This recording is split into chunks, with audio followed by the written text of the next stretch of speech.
Hello everyone, कैसे हो आप सभी लोग। वेलकम टू डिफेंस जोश। माय नेम इज़ अनु और हम कर रहे हैं फंडामेंटल राइट्स। आज हम करेंगे आर्टिकल 33, 34 और कोशिश करेंगे 35 भी हो जाए साथ में। तो उससे पहले अगर आपने चैनल को सब्सक्राइब नहीं किया है तो सब्सक्राइब करना ना भूलें and press the bell icon. ठीक है, चलिए स्टार्ट करते हैं। देखिए, आर्टिकल 33 क्या है आपका। आर्टिकल 33 है armed forces and fundamental rights. तो आर्टिकल 33 बोलता है कि it empowers the parliament to restrict और abrogate the fundamental right of the members of armed forces, paramilitary forces, police forces, intelligence agency and analogous forces.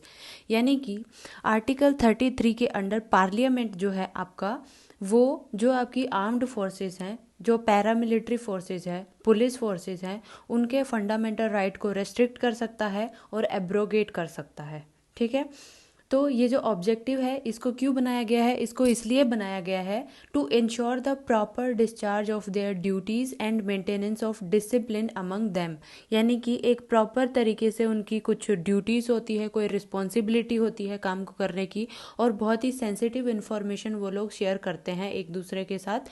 तो आपके जो fundamental rights हैं वहाँ पे उनको पार्लियामेंट रेस्ट्रिक्ट कर सकती है। ठीक है, फिर बोलता है कि the power to make laws under article 33 is conferred only on Parliament, not on the state legislature. यानी कि जो इस तरीके ये जो फंडामेंटल राइट्स को रिस्ट्रिक्ट करना है, एब्रोगेट करना है आर्म्ड फोर्सेस के लिए, ये पावर सिर्फ और सिर्फ आपकी पार्लियामेंट के हाथ में है और इसमें स्टेट लेजिस्लेचर का कोई लेना देना नहीं है। यानी कि स्टेट लेजिस्लेचर आपका कोई भी लॉ इसके रिगार्डिंग नहीं बना सकती है। सिर्फ और सिर्फ आपका पार्लियामेंट के पास ही ये पावर होती है कि वो रेस्ट्रिक्ट कर सकता है। ठीक है, फिर बोलता है कि parliament can not be challenged in any court on the ground of contravention of any of the fundamental rights. यानी कि मान लीजिए अगर आप किसी पैरा मिलिट्री फोर्सेस में है या पुलिस फोर्स में है और आपके बहुत सारे जो फंडामेंटल राइट्स हैं, तो उस पर पार्लियामेंट रेस्ट्रिक्शंस लगाती है। ठीक है, तो इसके रिगार्डिंग अगर आपके साथ ऐसा होता है कि आप कोर्ट के अंदर अगर जाना चाहते हैं और पार्लियामेंट को आप चैलेंज करना चाहते हैं कि नहीं, मेरे फंडामेंटल राइट्स का जो है वो हनन हो रहा है, वॉयलेट कर रहे हैं यहाँ पे, तो आप इस तरीके से कोर्ट के अंदर जाके चैलेंज नहीं कर सकते हो, क्योंकि ये एक प्रॉपर प्रोविज़न, एक प्रॉपर आपका लॉ बना हुआ होता है जो आर्टिकल 33 के अंडर पार्लियामेंट को एम्पावर करता है कि वो आपके फंडामेंटल राइट्स को जो है रोक सकती है, उसको वॉयलेट कर सकती है अगर आप प्रॉपर इस सर्विस में, आर्म्ड फोर्सेस वाली सर्विस में अगर हैं। ठीक है, तो टाइम टाइम पे जो आपकी पार्लियामेंट है उन्होंने बहुत सारे एक्ट को इनेक्ट किया है यहाँ पे, ताकि वो जो आपकी फंडामेंटल राइट्स हैं उनको हैंडल कर सके। यानी कि आपका जैसे हो गया आर्मी एक्ट 1950 हो गया, नेवी एक्ट 1950, एयरफोर्स एक्ट हो गया, police forces restriction of right act 1966 हो गया, बॉर्डर सिक्योरिटी फोर्स एक्ट हो गया। ठीक है, इस तरीके से बहुत सारे एक्ट जो है पार्लियामेंट ने बनाए हैं। They impose restrictions on the freedom of speech, right to form association, right to be member of trade union and political association. यानी कि आपके ऊपर जितने भी एक नॉर्मल इंसान को फंडामेंटल राइट मिलते हैं वो सारे के सारे आपको नहीं मिलेंगे यहाँ पे। पार्लियामेंट उन पे रोक लगाती है, क्योंकि आप एक प्रॉपर, एक रिस्पॉन्सिबिलिटी होती है आपकी, एक बहुत ही सेंसिटिव एरिया में आप लोग काम कर रहे होते हैं। तो इसके रिगार्डिंग जो है पार्लियामेंट आपकी आर्म्ड फोर्सेस पे जो फंडामेंटल राइट है उसको रेस्ट्रिक्ट कर देती है। ठीक है, तो ये है आपका आर्टिकल 33 के पार्लियामेंट के पास ये पावर है कि वो रेस्ट्रिक्ट कर सकती है, एब्रोगेट कर सकती है फंडामेंटल राइट्स को। और क्यों करेगी, क्योंकि आपको प्रॉपर ड्यूटीज़ जो आपकी discharge of their duties and maintenance of discipline among them. ठीक है, तो इन सब चीज़ों की वजह से आपके जो राइट्स हैं वो रिस्ट्रिक्ट हो जाते हैं। फिर बोलते हैं कि मार्शल लॉ और नेशनल इमरजेंसी में कुछ कुछ डिफरेंस इन्होंने यहाँ पे बताया है, तो उसको एक बार पढ़ लेते हैं। देखिए, मार्शल लॉ क्या होता है। मार्शल लॉ होता है कि मिलिट्री के पास ये ताकत होती है कि वो लॉ एंड ऑर्डर को इम्पोज करे। ठीक है। और मिलिट्री किसी भी हद तक जा सकती है उस लॉ एंड ऑर्डर को इम्पोज करने के लिए, तो बहुत ही खतरनाक तरीके का होता है ये, ठीक है। तो मार्शल लॉ, नेशनल इमरजेंसी से हम लगभग बहुत सारी चीज़ों को हैंडल कर चुके हैं, लेकिन मार्शल लॉ अपने आप में बहुत ज़्यादा खतरनाक होता है सिविलियंस के लिए, ठीक है, क्योंकि पूरी की पूरी ताकत जो है वो आपकी मिलिट्री के हाथों में आ जाती है। उनको जो पार्लियामेंट है उनको पावर दे देती है कि आप कुछ भी करो, कैसे भी करो, आपको ये लॉ एंड ऑर्डर को जो है इसकी जो सिचुएशन है उसको इम्पोज करना है ठीक से, ठीक है। तो क्या बोलता है कि मार्शल लॉ जो आपका है वो सिर्फ और सिर्फ फंडामेंटल राइट को इफेक्ट करता है, यानी कि अगर आपके पास फंडामेंटल राइट ही नहीं रहेंगे तो आप कोई काम नहीं कर सकते हैं, ठीक है। तो फंडामेंटल राइट को अफेक्ट करेगा। लेकिन नेशनल इमरजेंसी सिर्फ आपका फंडामेंटल राइट ही नहीं, बल्कि सेंटर और स्टेट का जो रिलेशन है, जो आपका डिस्ट्रीब्यूशन है रेवेन्यू का, उस पर भी अफेक्ट करता है, ठीक है। यानी कि सिर्फ फंडामेंटल राइट्स को ही अफेक्ट नहीं करेगा, जो आपका सेंटर और स्टेट का, यानी कि पूरी की पूरी जो ताकत है नेशनल इमरजेंसी के अंदर वो आपकी स्टेट के पास कोई ताकत नहीं रहेगी, पूरी की पूरी सेंटर के पास चली जाएगी। Centre will be powerful more than state obviously, ठीक है। फिर बोलता है मार्शल लॉ में it suspend the government and ordinary law court, यानी कि आपकी जो गवर्नमेंट है वहाँ की उसको सस्पेंड कर देगा, जो आपके ऑर्डिनरी लॉ कोर्ट हैं उनको भी सस्पेंड कर सकता है। पहले मार्शल लॉ का ही देख लेते हैं पूरा, ठीक है। तो थर्ड बोलता है it impose to restore the break down of law and order due to any reason, यानी कि किसी भी रीजन से अगर आपके किसी भी एक एरिया में लॉ एंड ऑर्डर की सिचुएशन जो है वो ख़राब है, काफ़ी ख़राब है, और आप कुछ भी बहुत कुछ कर चुके हैं लेकिन जो आपकी कंडीशन है वो कंट्रोल में नहीं आ रही है। अगर कंट्रोल में नहीं आ रही है दैट मीन्स यहाँ पे आपको लॉ एंड ऑर्डर को किसी भी तरीके से इम्पोज करना है, ठीक करना है। तो यहाँ पे सरकार क्या करेगी, मिलिट्री लॉ को, मार्शल लॉ को पास कर देगी, ठीक है। तो मार्शल लॉ को अगर आप पास करेंगी तो मिलिट्री ताकतवर हो जाएगी और वो किसी भी तरीके से अपने हिसाब से वो कोई भी रूल्स रेगुलेशन बना सकते हैं और सिविलियंस को उस पर थोप सकते हैं, ठीक है। फिर बोलता है it is impose in some specific area of the country, यानी कि ऐसा नहीं है कि पूरी की पूरी कंट्री के अंदर आपका मार्शल लॉ को इम्पोज कर दिया जाएगा, नहीं, किसी भी स्पेसिफिक एरिया जहाँ पे आपका लॉ एंड ऑर्डर की सिचुएशन ख़राब है, जहाँ पे चीज़ें आपकी कंट्रोल में नहीं आ रही हैं, वहाँ पे आपका ये जो मार्शल लॉ है उसको इम्पोज किया जा सकता है। It has no specific provision in the constitution, it is implicit, यानी कि आपका अभी तक मार्शल लॉ के लिए कॉन्स्टिट्यूशन में इसको कोई स्पेसिफिक प्रोविज़न नहीं है, ठीक है। ये इतना खतरनाक है कि ज़रूरत नहीं है इसकी, तो नेशनल इमरजेंसी के थ्रू ही हम बहुत सारी चीज़ों को हैंडल कर लेते हैं, ठीक है। फिर बोलता है नेशनल इमरजेंसी के अंदर it continues the government and ordinary law court, यानी कि आपका नेशनल इमरजेंसी रहेगा, आप पूरा सेंटर जो है आपका पावरफुल हो जाएगा, लेकिन आपका जो गवर्नमेंट है वो सस्पेंड नहीं होगी, ठीक है। गवर्नमेंट को गिराएंगे नहीं, वहाँ पे गवर्नमेंट रहेगी लेकिन पावर नहीं रहेगी उसके पास। आपके जो कोर्ट हैं वो भी कंटिन्यू करेंगे, ठीक है। It can be impose only on 3 ground, war, external aggression और आर्म्ड रेबेलियन, ठीक है। नेशनल इमरजेंसी आपकी 3 ग्राउंड्स पे लगाई जा सकती है, इम्पोज की जा सकती है। वॉर के लिए जब आपका वॉर हो रहा हो, एक्सटर्नल एग्रेशन अगर आपका आ रहा है, और आर्म्ड रेबेलियन अगर आपने आर्म्ड रेबेलियन वाली सिचुएशन अगर यहाँ पे आ जाती है तो ऐसे केस में जो है आपका नेशनल इमरजेंसी को लगाया जा सकता है, ठीक है। आपका नेशनल इमरजेंसी किस आर्टिकल के अंडर आता है ये मैंने आपको करवाया है, तो आप मुझे कमेंट बॉक्स में बताइए कि नेशनल इमरजेंसी जो है आपका किस आर्टिकल के अंडर आता है, ठीक है। फिर बोलता है कि इट इम्पोज्ड इधर इन द होल कंट्री और in any part of it, यानी कि जो आपका नेशनल इमरजेंसी है वो सिचुएशन के हिसाब से डिपेंड करता है कि अगर पूरी कंट्री के अंदर इस तरीके की सिचुएशन, ठीक है, आपके पूरी कंट्री की सिक्योरिटी को आपका इशू है, कोई प्रॉब्लम है, तो आपको पूरी कंट्री के अंदर इसको इम्पोज किया जा सकता है। लेकिन अगर किसी स्पेसिफिक एरिया में है तो वहाँ बस उस पार्ट के अंदर ही कंट्री के वहाँ पे भी इम्पोज इसको किया जा सकता है।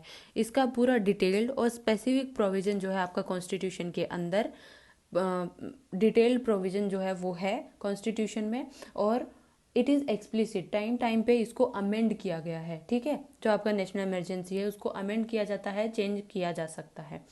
फिर बोलता है कि जो आपका आर्म्ड फोर्सेस है उसके अंदर सिर्फ और सिर्फ आपके जो एक जो होता है ना कि लेफ्टिनेंट हो गया, आपके जो और पावरफुल जो लोग हैं जो सर्विस में है, सिर्फ वही नहीं बल्कि और जो आर्म्ड फोर्सेस के जो एम्प्लॉय होते हैं, जो नॉर्मल एम्प्लॉय होते हैं, जैसे बार्बर हो गया, कारपेंटर हो गया, इसके लिए भी आपकी अलग से भर्ती निकलती है ना। तो ये लोग भी आपके उस expression member of armed forces के अंदर इनको भी कवर किया जाता है। यानी कि कुक हो गया, चौकीदार हो गया, बूट मेकर हो गए, टेलर हो गए, ये जो नॉन कॉम्बैट जो हैं आपके लोग, ये भी आपके expression member of armed forces के अंदर आते हैं। इनके भी जो फंडामेंटल राइट्स हैं वो यहाँ पे पार्लियामेंट जो है एब्रोगेट कर सकती है। ठीक है। Under article 33 can also exclude the court martial from the writ jurisdiction of the Supreme Court and the High Court so far as the enforcement of fundamental right is concerned। यानी कि आपका जो court martial है, यानी कि जो trial होता है आपका कोर्ट मार्शियल वाला, उसको एक्सक्लूड किया गया है। यहाँ पे आर्टिकल 33 के अंदर आपका कोर्ट मार्शियल नहीं आता है from the writ jurisdiction of supreme court and high court. ठीक है। तो ये है आपका आर्टिकल 33। सिंपल सा है, ज़्यादा कुछ इसमें समझाने लायक है नहीं, बस आपको पता होना चाहिए कि आर्टिकल 33 जो है वो क्या है। ठीक है। फिर आता है आर्टिकल 44 मार्शियल लॉ। अभी मैंने आपको बताया था कि मार्शियल लॉ क्या होता है। ठीक है। मार्शियल लॉ होता है जहाँ पे मिलिट्री के पास पूरी ताकत है। ठीक है। तो ये क्या बोलता है, आर्टिकल आपका 34 बोलता है it provides for the restrictions on fundamental rights while martial law is in the force in any area with in the territory of India. यानी कि आपके फंडामेंटल राइट्स को रेस्ट्रिक्ट कर दिया जाएगा जब आपका मार्शियल लॉ जो है फोर्स में होगा किसी भी एरिया के अंदर, with in the territory of India. यानी कि अपने इंडिया की टेरिटरी के अंदर किसी भी एरिया में अगर मार्शियल लॉ है तो वहाँ पे आपके फंडामेंटल राइट जो है वो रेस्ट्रिक्ट हो जाएंगे। ठीक है। It empowers the parliament to indemnify any government servant or any other person for any act done by him in connection with the maintenance and restoration of order in any area where martial law was in force. The parliament can also validate any sentence passed, punishment inflicted, forfeiture ordered or other act done under martial law in such area। देखिए बोलता क्या है कि अगर किसी देश की किसी भी टेरिटरी में मार्शल लॉ लग गया है, ठीक है, तो मार्शल लॉ के लगने का रीज़न है कि लॉ एंड ऑर्डर को मेंटेन करना है। तो लॉ एंड ऑर्डर को मेंटेन करने के लिए अगर किसी पर्सन ने, यानी कि अगर कोई पर्सन आपका सर्विस में है, ठीक है, आपका मिलिट्री का पर्सन है या कोई गवर्नमेंट ऑफिशियल है, अगर उसने किसी भी सिविलियन को मार दिया है या उसके पैसे छीन लिए हैं, तो पार्लियामेंट उस पर्सन को, उस मिलिट्री के आदमी को, उस गवर्नमेंट ऑफिशियल को माफ़ कर सकती है। ठीक है। क्यों माफ़ कर सकती है? क्योंकि एक्ट ऑफ डेमनिटी की जो पावर है उसके थ्रू माफ़ किया जा सकता है।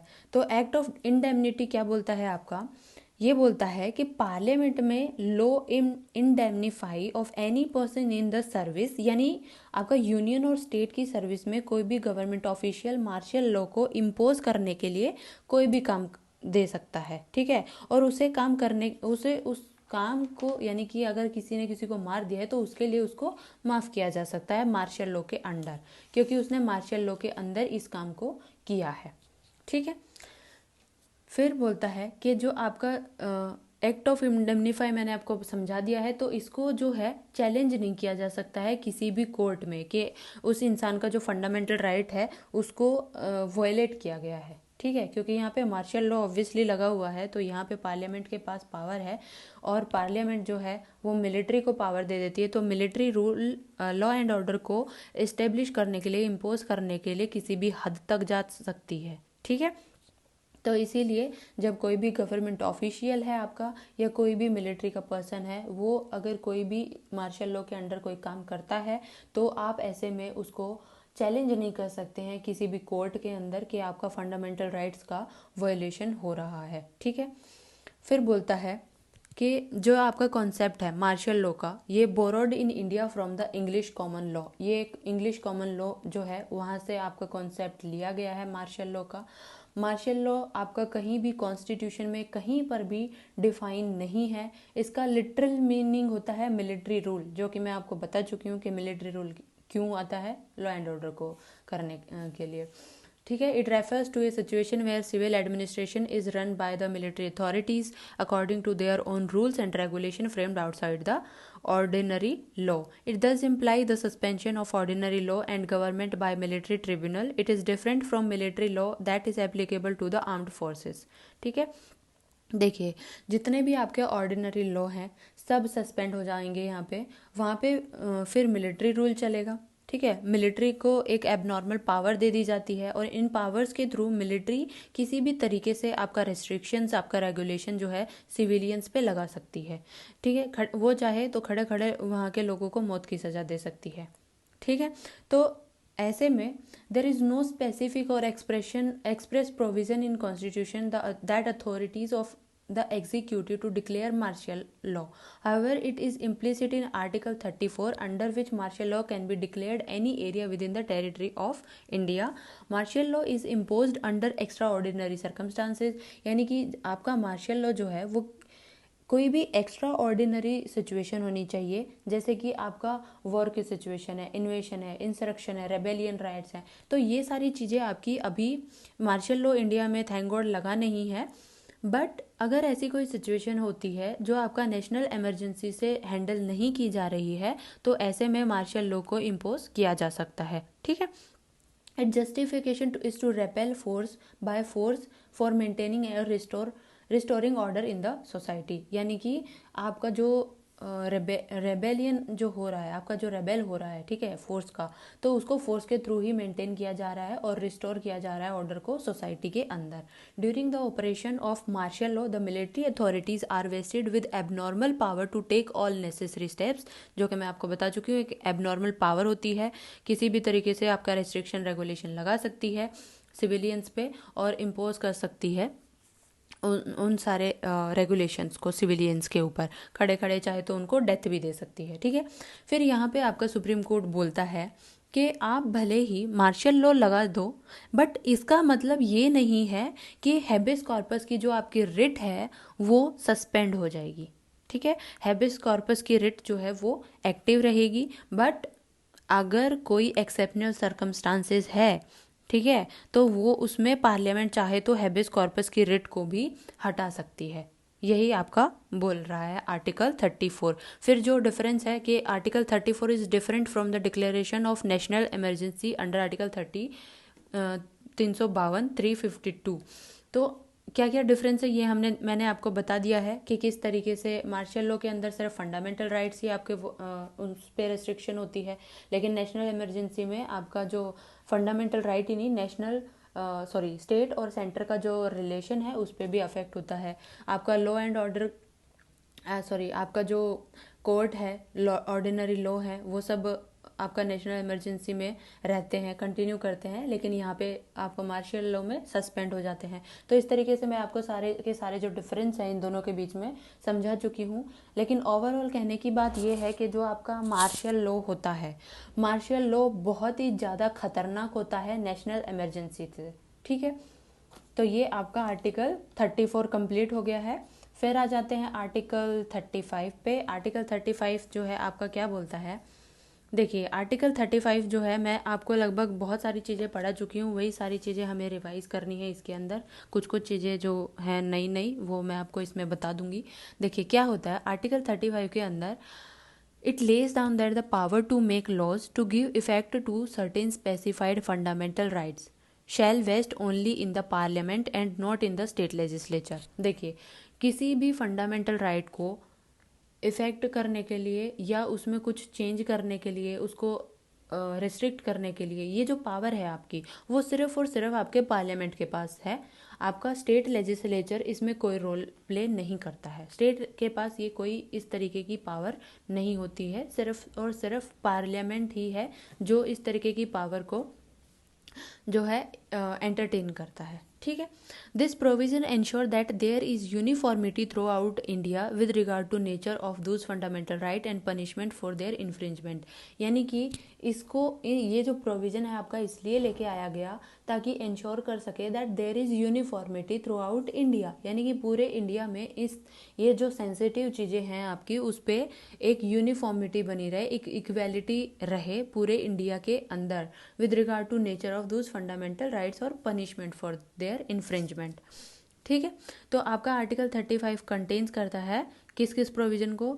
देखिए, पहला बोलता है कि पार्लियामेंट के पास आपकी ये पावर है कि वो लॉ बना सकता है with respect to the following matter, यानी कि आर्टिकल 16 के अंदर prescribing residence as a condition for certain employment और अपॉइंटमेंट इन ए स्टेट और union territory of local authority and other authority, यानी कि आपका एम्प्लॉयमेंट के और अपॉइंटमेंट के लिए स्टेट के अंदर कोई स्पेसिफिक कंडीशन अगर यहाँ पे प्रिस्क्राइब करनी हो तो ये जो पावर है वो सिर्फ और सिर्फ आपकी पार्लियामेंट के पास है। स्टेट इसके अंदर किसी भी तरीके की का रोल नहीं प्ले करेगी।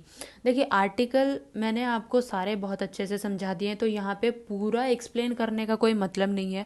अगर आपको पूरा एक्सप्लेनेशन जानना है तो आप पीछे की वीडियो देख सकते हैं, उसके अंदर मैंने बहुत अच्छे से समझाने की कोशिश की है। आई होप आपको चीज़ें समझ में भी आ रही होंगी। ठीक है, तो यहाँ पे सिर्फ मैं आपको बताऊंगी कि इस तरीके की अगर कोई भी कंडीशन है तो उसके अंदर पार्लियामेंट के पास पावर है, स्टेट के पास पावर नहीं है। सेकंड बोलता है it empowering court other than supreme court, यानी कि आपने पढ़ा था अभी आर्टिकल 32, मैंने आपको कल ही करवाया है कि इसमें सुप्रीम कोर्ट के पास आपका रिट इशू करने की पावर होती है। आर्टिकल 226 के अंडर आपका हाई कोर्ट के पास पावर होती है, ठीक है, रिट को इशू करने के लिए। तो इस तरीके की अगर वो किसी और कोर्ट को ये देना चाहे कि आप रिट इशू करने की जो पावर है वो किसी और कोर्ट को अगर देना चाहे, डिस्ट्रिक्ट कोर्ट को या सेशन कोर्ट को, तो ये काम सिर्फ और सिर्फ पार्लियामेंट कर सकती है। स्टेट गवर्नमेंट के पास ये पावर नहीं है। ठीक है, तो आर्टिकल 32 हो गया आपका। फिर बोलता है कि आर्टिकल 33, यानी कि जो अभी मैंने आपको इसी वीडियो में कराया है कि आर्म्ड फोर्सेस, पुलिस फोर्सेस का फंडामेंटल राइट को रिस्ट्रिक्ट करना और एब्रोगेट करने के लिए की जो पावर है वो सिर्फ और सिर्फ पार्लियामेंट के पास है। ठीक है, फिर आर्टिकल 34, यानी कि आपका मार्शल लॉ, अगर किसी भी एरिया में आपका स्पेसिफिक मार्शल लॉ ऑपरेट हो रहा है तो इस तरीके की जो पावर है कि आपका जो इंडेमनीफाइंग एनी गवर्नमेंट सर्वेंट और किसी भी पर्सन को कोई भी एक्ट अगर उसने किया है ड्यूरिंग मार्शल लॉ, तो इस तरीके ये जो पावर है वो भी आपकी पार्लियामेंट के पास ही है। तो किस किस आर्टिकल की बात करता है? आर्टिकल 16, 32, 33 एंड 34, जो कि पार्लियामेंट के पास पावर है उसको चेंज करने की, उसके लिए कोई भी लॉ बनाने की, लेकिन स्टेट गवर्नमेंट के पास आपकी कोई पावर नहीं है। ठीक है, फिर सेकंड बोलता है Parliament shall have power to make laws for prescribing punishment for those act that are declare to be offence under the fundamental rights, यानी कि पार्लियामेंट के पास आपका पावर है कि इस कोई दोज एक्ट विच एक्ट, यानी कि आपके दो तरीके के एक्ट यहाँ पे बात की गई है। एक है आर्टिकल 17, एक है आर्टिकल 23। ठीक है, 17 है आपका अनटचेबिलिटी और 23 है traffic of human being and forced labour, यानी कि अगर देखिए कॉन्स्टिट्यूशन पहले ही क्या बोलता है कि अगर आपने अनटचेबिलिटी आपने एक्सरसाइज की किसी भी तरीके से तो आप जो को पनिशमेंट मिलेगी। ठीक है, किसी भी तरीके का ह्यूमन ट्रैफिकिंग किया आपने, कि कोई भी फोर्स लेबर, स्लेवरी और इस तरीके का कोई काम किया तो आपको पनिशमेंट मिलेगी ही मिलेगी। ये आर्टिकल 23 का वायलेशन है, आर्टिकल 17 का वायलेशन है। ठीक है, लेकिन पार्लियामेंट के पास पावर ये क्या है कि पार्लियामेंट अगर चाहे तो किसी भी कोई भी एक्ट अगर बनाएगी, ठीक है, कोई भी लॉ बनाएगी इन दोनों आर्टिकल्स के रिगार्डिंग, तो उसकी पावर सिर्फ और सिर्फ पार्लियामेंट के पास है, स्टेट के पास वो पावर नहीं है। और ऐसा इसलिए किया गया है क्योंकि अगर स्टेट देखिए डिफरेंट स्टेट है, डिफरेंट सर्कमस्टांसेज है हर स्टेट का, तो वो अपने सर्कमस्टांस के हिसाब से अलग अलग लॉ बनाएगी। तो इस तरीके से अगर कोई भी मान लीजिए एक इंसान किसी दूसरे इंसान का ह्यूमन ट्रैफिकिंग करता है और तो पकड़ने के लिए जो है परमिशन चाहिए होगा अलग अलग स्टेट का, तब तक जो है चीज़ें बहुत ज़्यादा चेंज हो चुकी होती हैं। तो ऐसे में एक यूनिफॉर्म, एक पैन इंडिया लॉ जो होता है उस वो चाहिए होता है कि बस आपका पार्लियामेंट, आपका जो सेंट्रल गवर्नमेंट है उससे परमिशन लो और आप फटाफट उस चीज़ पे एक्शन लो। ठीक है, उस काम को फटाफट करने के लिए, उस वायलेशन को रोकने के लिए आपका इस तरीके के काम, इस तरीके से जो आपके लॉ है वो सिर्फ पार्लियामेंट ही बना सकती है। ठीक है, फिर बोलता है Any law in force at the commencement of the constitution with respect to any of the matters specified above is to continue in force until altered or repealed or amended by the parliament। यानी कि कोई भी law आपका constitution के अंदर जो बनाया गया है, फोर्स में आया है with respect to any matter, यानी कि जो ऊपर के जो आपके मैटर हैं, इन स्पेसिफाइड जो आपके बताए गए हैं, अगर उनके रिगार्डिंग कोई भी आपका लॉ पहले से ही बना हुआ है, कोई भी आपका प्रोविज़न पहले से ही कॉन्स्टिट्यूशन में बना हुआ है और वो फोर्स में है, ठीक है, तो ऐसे में जो पार्लियामेंट है उसको रिपील नहीं करेगी, ठीक है। या अगर रिपील कर, वो कंटिन्यू तब तक रहेगा जब तक आपका पार्लियामेंट उसको रिपील नहीं कर देता है या उसमें कुछ अमेंडमेंट नहीं ले आता है। कोई ऑल्ट्रेशन अगर पार्लियामेंट करना चाहे तो वो कर सकता है, अदरवाइज जो आपका पहले का लॉ बना हुआ है, ठीक है, तो वो कंटिन्यू रहेगा तब तक जब तक पार्लियामेंट कोई काम नहीं, कोई अमेंडमेंट, रिपीलेशन या आपका कोई ऑल्ट्रेशन नहीं करती है लॉ के अंदर, तब तक आपका जो पहले का पुराना जो लॉ बना हुआ है उसमें जो है वो कंटिन्यू रहेगा, वो पावर में रहेगा, ठीक है। It should be noted that article 35 extend the competence of the parliament to make law on matter specified above even though some of this matter may fall within the sphere of state legislature. यानी कि कुछ कुछ आपके state के under भी आपके matters आते हैं, लेकिन फिर भी आपका जो लॉ है, जो कोई भी मैटर है स्पेसिफाइड, जो ऊपर आपसे कौन कौन सा आर्टिकल है, आर्टिकल 16, 17, 23, आर्टिकल 34, 33, इसके बारे में जो आपके स्पेसिफाइड जो हैं मैटर्स, उन पे सिर्फ और सिर्फ पार्लियामेंट ही लॉ बना सकती है। स्टेट के पास भले ही कुछ कुछ स्फीयर में ये चीज़ें स्टेट के पास आ रही हैं, लेकिन स्टेट इस पर एक्सरसाइज नहीं कर सकता है, कोई लॉ नहीं बना सकता है, ठीक है। तो ये हो गया आपका आर्टिकल 35। तो आज के हमारे जो है आर्टिकल कंप्लीट हो गए हैं तीनों। उसके बाद हम ये करेंगे present position of right to property, जो कि आपका रिपील हो गया था आर्टिकल 19 क्लोज 1 सब क्लोज एफ जो है वो फंडामेंटल राइट से हटा दिया गया था और इसको एक आपका लीगल राइट बना दिया गया था, ठीक है। तो आपको मुझे कमेंट बॉक्स में ये बताना है कि राइट टू प्रॉपर्टी जो आपका अभी किस आर्टिकल के अंदर आ रहा है, क्योंकि ये मैंने आपको पुरानी वीडियोस में बताया है, और आपको मुझे ये बताना है कि नेशनल इमरजेंसी आपका कौन से आर्टिकल के अंदर आता है, ठीक है। ये भी मैंने आपको बताया हुआ है, ठीक है। तो चलिए इसी के साथ मेरा जो लेक्चर है वो ख़त्म होता है। मिलते हैं आपसे नेक्स्ट वीडियो में। Thank you so much. लेकिन वीडियो को लाइक करना ना भूलें, शेयर जरूर कीजिए और कमेंट बॉक्स में मुझे कमेंट करके ज़रूर बताइए कि मैं आपको किस तरीके से और अच्छे से पढ़ा सकती हूँ, अच्छे से आपकी हेल्प कर सकती हूँ। Thank you so much.